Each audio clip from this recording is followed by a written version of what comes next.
He was some sort of minor official during the Qing dynasty, but mainly he was one of these intellectuals who lived in a world of his own. He wrote poetry, did calligraphy, that type of traditional old Chinese intellectual. And she wrote to him. Of course, we were both 30. We didn't have to get permission to get married, but of course we were both very fond of our respective parents, and we wanted them to feel happy about it. And she wrote to him, and he had no objections whatsoever.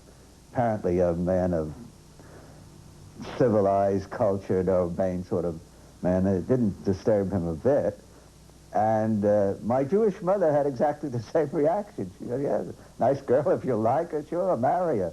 One aspect was that I tell everybody that I was trying to escape being married to a Jewish princess, which means a good middle-class Jewish girl, very establishment, that kind of thing. And so I thought I had escaped this fate. I was sure I had escaped it by marrying this very nice Chinese girl. But I was shocked very recently when I jokingly said to my wife, how is it that a number of your cousins and aunts and nieces on your mother's side, on her maternal side, look so non-Chinese, non-Han Chinese? And she said, well, it's true that the last few generations have been in Guangxi, but originally they're not from Guangxi. And I said, well, where are they from? And she said, well, they're from Kaifeng. Well, that came to me as a tremendous shock, because Kaifeng, from the Sung dynasty onward, was the largest and longest-lasting Jewish community in China. So I thought, good Lord, here I am. I may have ended up with a Jewish princess after all. Not that I mind, of course.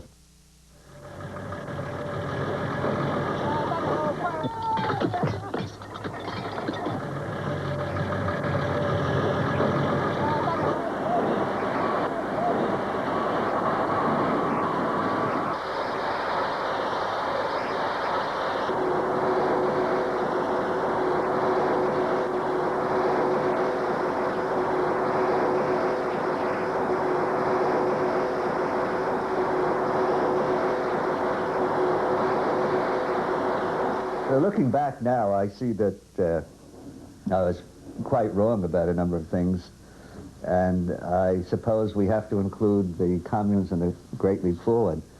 But at the time, I found them tremendously impressive. I was thrilled by them, just as everybody else in China was thrilled, because it was an attempt, though, as it turned out to be an unscientific, impractical attempt, for China suddenly to leap into the modern world, productively speaking.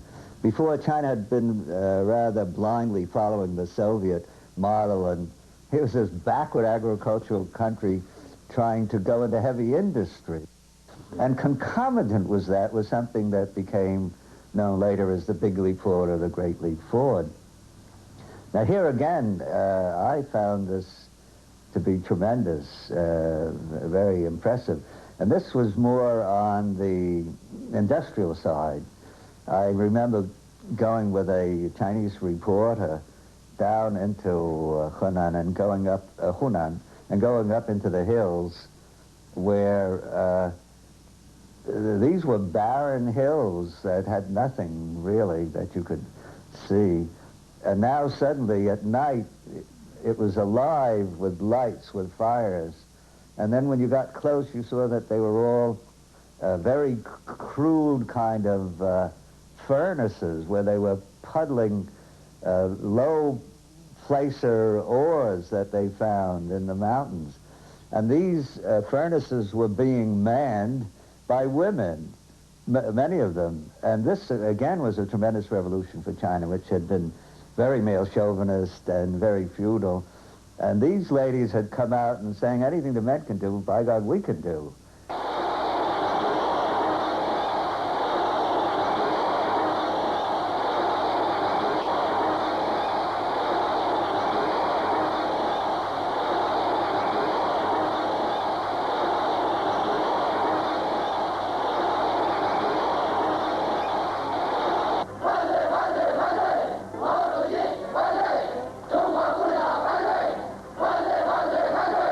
me personally, the Cultural Revolution sort of kept changing in my own mind. That is, when it started, naturally it wasn't called the Cultural Revolution. These were names that were given later on.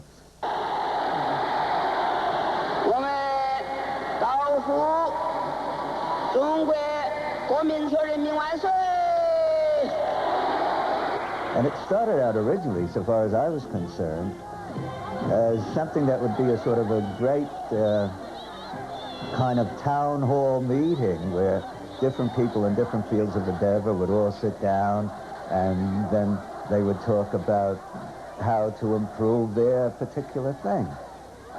The worst part of it was in around 1970, that would be about 4 years after the thing got rolling, my wife came under attack, allegedly for certain unnamed crimes or sins, and she was restrained. She couldn't come home. First in her Peking office.